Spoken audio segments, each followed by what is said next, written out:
آج جمشید اقبال چیمہ صاحب اور ان کے ساتھ کسانوں کی مختلف جو تنظیمیں ہیں ان کے سربراہان ایک بڑی اہم پریس کانفرنس کریں گے. تو اس سے پہلے میں آج جو ثانیہ اے پی سی، آپ کو پتہ ہے کہ پاکستان کی تاریخ کا افسوسناک ترین ثانیہ تھا، اور آج پوری قوم کے دل دوبارہ اس غم میں کہتی ہوں، اور اسپیشلی مائیں، اور اللہ نہ کرے کہ کبھی پاکستان کے اندر ہم اس طرح کے کسی سہانے کی اللہ نہ کرے کہ خبر سنیں. اور میری ڈھیروں دعائیں وہ جو ہمارے بچے شہید ہوئے ان کے لواحقین کے ساتھ، ان کی فیملیز کے ساتھ، اور میں ان کو خراج تحسین پیش کرتی ہوں کہ جس طرح سے انہوں نے اس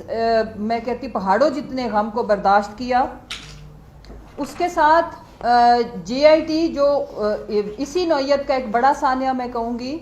کہ جس میں پاکستان توڑنے کی سازش تک ملوث تھی، کہ اگر پاکستان کے اتنے بڑے پاپولر لیڈر خدا نہ خواستہ اگر اس ثانیے میں کچھ ہو جاتا تو پھر آپ امیجن کر سکتے ہیں کہ پاکستان کے اندر آج اس وقت کیا حالات ہوتے. تو جے آئی ٹی نے کرمنل منسٹر رانا ثناء اللہ اور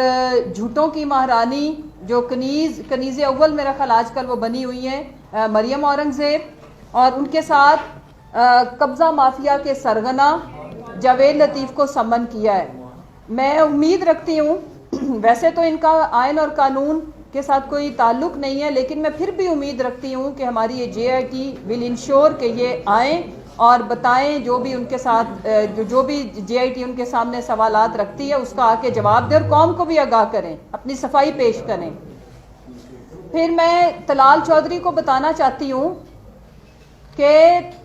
آپ کی وہ باجی جو چھوٹی سرجری کے سلسلہ میں گئی ہوئی ہیں،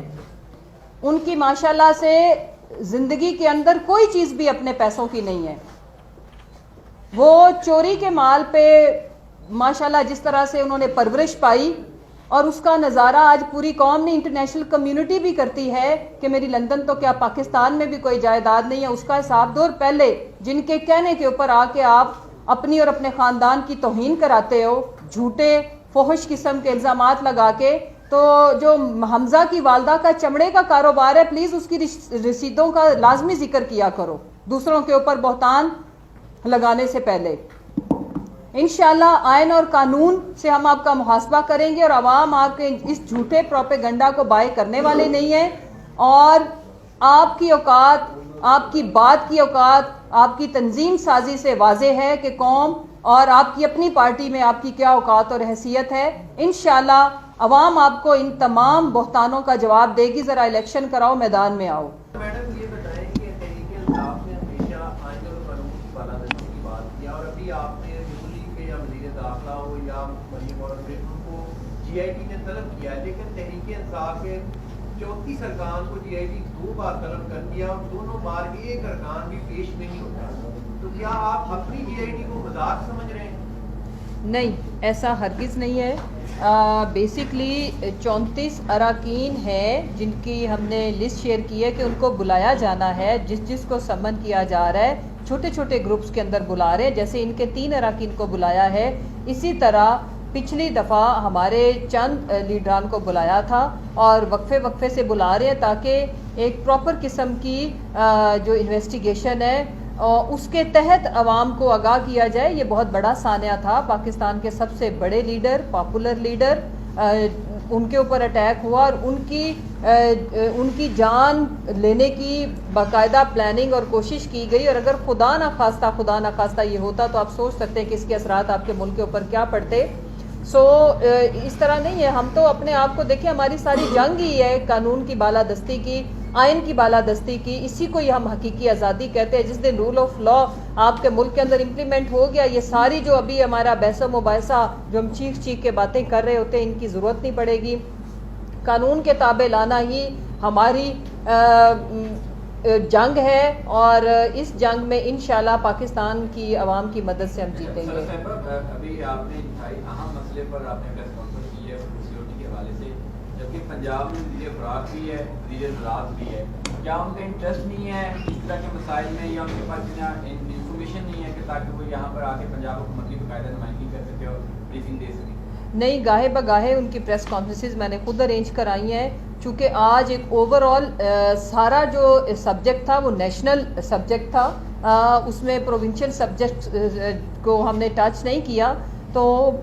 بلکہ ویک میں ہم کوئی 3 سے 4 مختلف جو ہمارے وزراء ہیں ان کی پریس کانفرنسز آپ لوگ ہی کور کرتے ہیں، رکھتے ہیں۔ یہ انتہائی اہم نوعیت کا معاملہ ہے، اور جیسا کہ ابھی بھائی نے فرمایا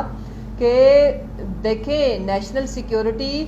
سے بڑھ کے ہے فوڈ سیکیورٹی، وجہ کہ اگر 22 کروڑ 75 لاکھ لوگوں کو آپ فوڈ انسیکیور کریں گے تو آگے پھر آپ دیکھ لیں کہ آپ کے ملک کا حالات کہ کیا بنیں گے، اور اسی طرف تیزی سے یہ ملک بڑھ رہا ہے۔ ان کو کوئی فکر نہیں ہے، بیکاز یہ تو ادھر سے ماشاءاللہ سے سیر و تفریح کے ساتھ ساتھ کھانا کھانے کے لیے بھی دوپہر کا کھانا کھانے لنڈن چلے جاتے ہیں، فل کیبنٹ لے کے 10 ارب روپے غریب عوام کا خرچ کر چکے ہیں سیر و تفریح کے اوپر۔ اور ایک وہ جو کنفیوزڈ خارجہ منسٹر ہے، اپنے نام کی طرح اماں کا بھی نام ابا کا بھی نام اسی طرح جو کام وہ کر رہے ہیں وہ سیر و تفریح کا کر رہے ہیں، اور ساتھ ٹائٹل کون سا لگایا ہوا ہے وزیر خارجہ کا۔ میری مراد بلاول ہے، وہ زرداری ہے یا بھٹو، یہ قوم خود فیصلہ کرے گی انشاءاللہ اس دفعہ الیکشن میں، لیکن وہ وزیر خارجہ نہیں ہے۔ 1 ارب 75 کروڑ روپے لگانے کے بعد مجھے یہ بتائیں کہ آج اس ملک کی خارجہ پالیسی کیا ہے؟ تو یہ وہ بندر ہے جو بندر بانٹ کرتے کرتے انہوں نے ہمارے ملک کی ہر لحاظ سے دھجیاں اڑائی ہیں، اور یہ جو چوروں کا ٹولہ ہے یہ الیکشن سے اس لیے بھاگ رہا ہے۔ اور جو سب سے حیران کن بات یہ ہے کہ الیکشن چاہتے ہی نہیں ہے، کہتے ہیں 1 سال اور ایکسٹینڈ کرو، کہ جو مکا ہوا ہے جو اس ملک کا ٹھیکہ دیا گیا تھا ان کو لگا ہے کہ اس ٹھیکے کے بدلے میں ابھی انہوں نے اتنی کمائی کی نہیں ہے، اسی لیے سویابین کے بھی جو کنٹینر ہے روکے ہوئے ہیں، اسی لیے جو زور و شور سے ایک چیز کے اوپر بہرحال عمل بہت اچھا ہو رہا ہے، ہمیں ان کو 100 آؤٹ آف 100 دینے چاہیے، وہ ہے حاجی صاحب کا جو NRO2 تھا اس کی ایگزیکیوشن کے اوپر ماشاءاللہ دن دگنی رات چگنی ترقی ہو رہی ہے۔ ہر دن ہم خبر سنتے ہیں رانا ثناء اللہ با عزت بری، عزت بھی منہ چھپاتے پھر رہی ہے کہ کیسے کیسے لوگوں کے ساتھ مجھے اٹیچ کیا جا رہا ہے جن کا اس سے کوئی لینا دینا نہیں ہے، کوئی تعلق نہیں ہے۔ اور ادی فریال تارپور، ماشاءاللہ میرا خیال ہے کہ گوگل کو اب ایک نئی ٹرم بھی ایجاد کرنی چاہیے کہ بھائی مسٹر 110% ہے تو باجی ماشاءاللہ سیر پہ سوا سیر ہے۔ Thank you.